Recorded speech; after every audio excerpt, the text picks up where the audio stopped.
تعالیٰ نے ارشاد فرمایا ان الصلاۃ تنہی عن الفحشاء والمنکر، بے شک نماز بے حیائی اور برے کاموں سے روکتی ہے۔ نماز اپنی حقیقت کے ساتھ اگر پڑھی جائے تو اس کی برکت سے نمازی کا دل عشق الہی سے روشن اور منور ہو جاتا ہے۔ پھر اس کا اثر یہ ہوتا ہے کہ اسے نیکیوں کی رغبت اور گناہوں سے نفرت پیدا ہو جاتی ہے۔ اس سلسلے میں علامہ عبد الرحمن صفوی نے دور فاروقی کا ایک حیرت انگیز واقعہ بیان فرمایا کہ ایک شخص کسی نیک خاتون پر عاشق ہو گیا اور دن رات اس کے فراق میں بے قرار رہنے لگا۔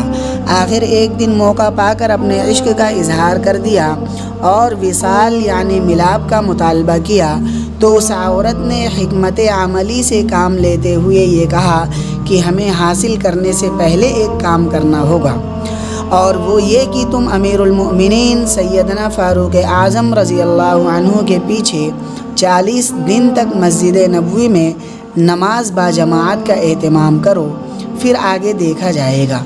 مرتا کیا نہ کرتا بیچارہ عاشق جو ٹھہرا، اس نے شرط منظور کر لی اور مسجد نبوی میں پابندی سے نماز با جماعت ادا کرنے لگا۔ جوں دن گزرتے گئے نماز کی برکتیں اس پر آشکارا ظاہر ہوتی چلی گئی، حتیٰ کہ 40 دن میں اس کے دل کی حالت ہی بدل گئی۔ پہلے اس کے دل میں عشق مجازی تھا، اب عشق الہی پیدا ہو گیا۔ پھر اس گناہ سے سچی توبہ کر کے وہ اللہ تعالیٰ کا عاشق بن گیا۔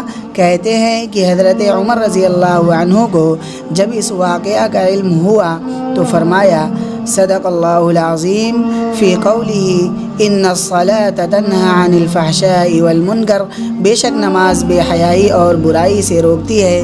اس کا ایک مطلب یہ بھی بیان کیا گیا کہ نماز تو انسان کو برائی سے روکتی ہے، اس کے باوجود اگر کوئی نہ رکے تو یہ اس کی محرومی یا نماز میں کمی کی علامت ہے، ورنہ واقعی بندہ صحیح معنی میں خشوع و خضوع کے ساتھ اور سنت کے مطابق نماز اچھی طرح دھیان سے پڑھے تو اس سے نماز میں جان اور نمازی کے دل میں عشق الہی کی آگ روشن ہوتی ہے۔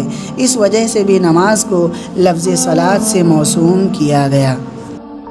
اسی طرح کی اچھی ویڈیو پانے کے لیے ہمارے چینل کو لائک، کمنٹ، شیئر کریں۔ جزاک اللہ خیرہ۔